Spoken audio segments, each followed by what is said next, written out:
अस्सलामुअलैकुम वरहमतुल्लाहि ताला वबरकातुहू। दोस्तों, कामयाब इंसान वो है जो किसी काम को करने से पहले उसके अंजाम की फ़िक्र करे।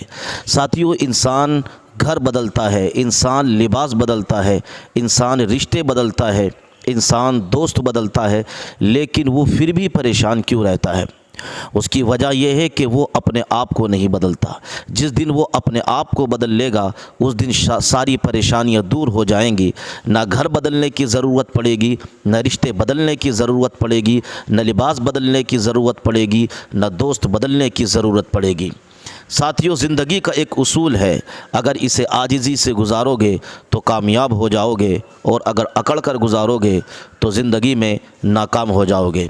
साथियों, हम अक्सर लोगों की कामयाबी के बारे में देखते हैं कि ये लोग कैसे कामयाब हो गए, इनको तरक्की कैसे मिल गई, लेकिन हम उनकी मेहनतों और उनकी कोशिशों के बारे में नहीं सोचते कि इन लोगों ने कितनी मेहनतें करके, कितनी कोशिशें करके ये मनसब हासिल किया है। तो किसी की कामयाबी को देखने से पहले उसकी मेहनत और उसकी मशक्क़त पर नज़र करें। इंशाअल्लाह आप भी अपनी ज़िंदगी के अंदर कामयाब व कामरान हो जाएंगे। दोस्त वो नहीं होता जिसके साथ संभल कर बात की जाए, दोस्त वो होता है जिसके साथ खुल कर बात की जाए। यानी दोस्त के सामने जब हम इस अंदाज़ में बात करें कि दोस्त के साथ बात करने में कोई हिचक, किसी तरीके की कोई दिक्कत हो कर परेशानी महसूस ना हो, बल्कि खुलकर अपने दोस्त को अपनी बातें बताई जाएं और अपने दिल को सुकून पहुंचाया जाए। दोस्तों, बुज़ुर्ग कहते हैं कि ये वक्त जो है ये बर्फ़ की तरह है, अगर इसको सही मौसम में, सही टाइम में इस्तेमाल करोगे तो ये फ़ायदा देगा, और अगर इसको गलत मौसम में इस्तेमाल करोगे तो ये तुमको नुकसान देगा। इसलिए ज़िंदगी के उसूल बनाइए, ज़िंदगी के तरीक़े बनाइए, आप कामयाब होते हुए नज़र आएंगे। आइए सुनते हैं एक छोटी सी वीडियो को ज़रूर शेयर कीजिएगा। जो सवाल तुमसे पूछे उसको गाली दी जाती है, फिल्मों के जरिए दुश्मन से बदला लेने लगते हो। फिल्म बनवा के बदला लिया जाता है साहब, कि फिल्मों के जरिए दुश्मन से बदला लेने लगते हो, फिल्मों के जरिए दुश्मन से बदला लेने लगते हो। सच तो ये है साहब, भारत माता को भी ठगते हो। कि फिल्मों के जरिए दुश्मन से बदला लेने लगते हो। सच तो ये है साहब, भारत माता को भी ठगते हो। हमले की खबरें आई और तुम शूटिंग में लगे रहे। 3:15 पे अटैक होता है और दोपहर 12 बजे से पौने 7 बजे तक साहब डिस्कवरी के लिए शूट कर रहे थे।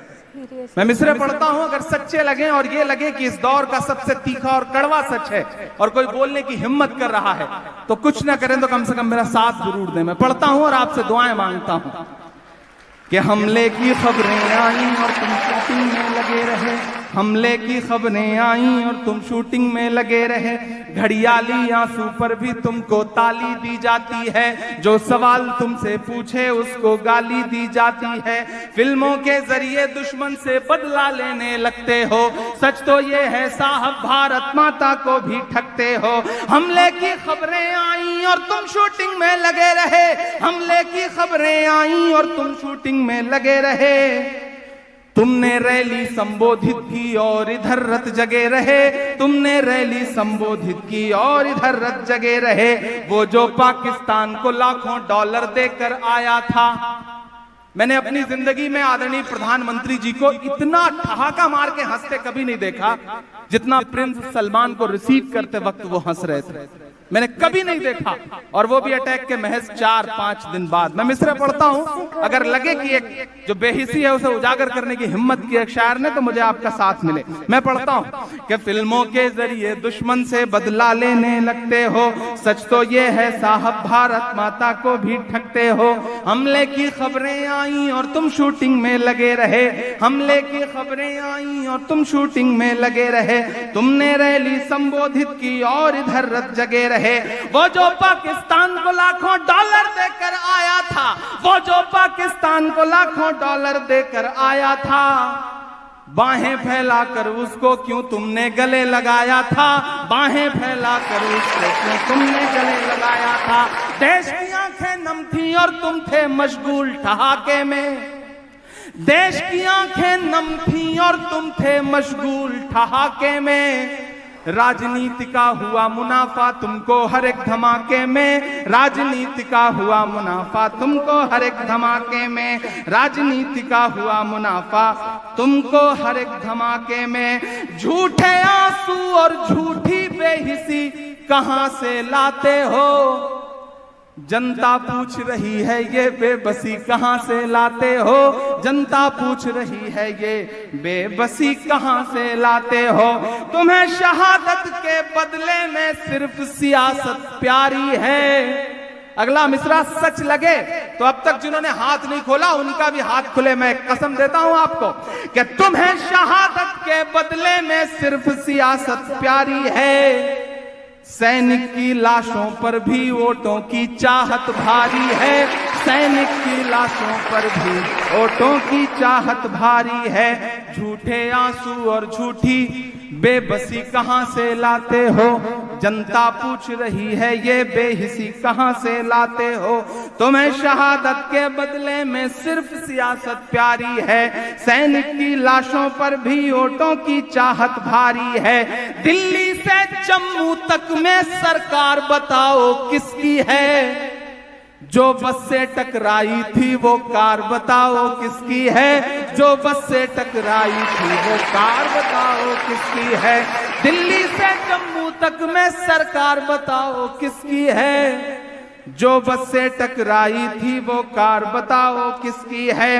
अब तक चुप रह जाने की बोलो लाचारी किसकी है, कौन है चौकीदार बताओ चौकीदारी किसकी है, कौन है चौकीदार बताओ चौकीदारी किसकी है। और आखिरी के 4 मिसरे यहां से पीछे तक जिन्हें लगता है कि उनकी तालियों का शोर उनकी दुआएं मुझ तक नहीं पहुंचेंगी, आप मुझे दुआ देके बताएं, इंशाल्लाह मैं आपकी धड़कनें सुन के बताऊंगा। इधर जो लोग खड़े हैं उनसे भी गुजारिश करता हूं, मैं पढ़ता हूं और आपसे दुआएं मांगता हूं साहब कि तुम्हें शहादत के बदले में सिर्फ सियासत प्यारी है, सैनिक की लाशों पर भी वोटों की चाहत भारी है। दिल्ली से जम्मू तक में सरकार बताओ किसकी है, जो बस से टकराई थी वो कार बताओ किसकी है। अब तक चुप रह जाने की बोलो लाचारी किसकी है, कौन है चौकीदार बताओ चौकीदारी किसकी है। एक के बदले 10 सर लाने की मक्कारी किसकी है, और 50 लाशों की ये जिम्मेदारी किसकी है, और 50 लाशों की ये जिम्मेदारी किसकी है। कि अब तक चुप रह जाने की बोलो लाचारी किसकी है, अब तक चुप रह जाने की बोलो लाचारी किसकी है।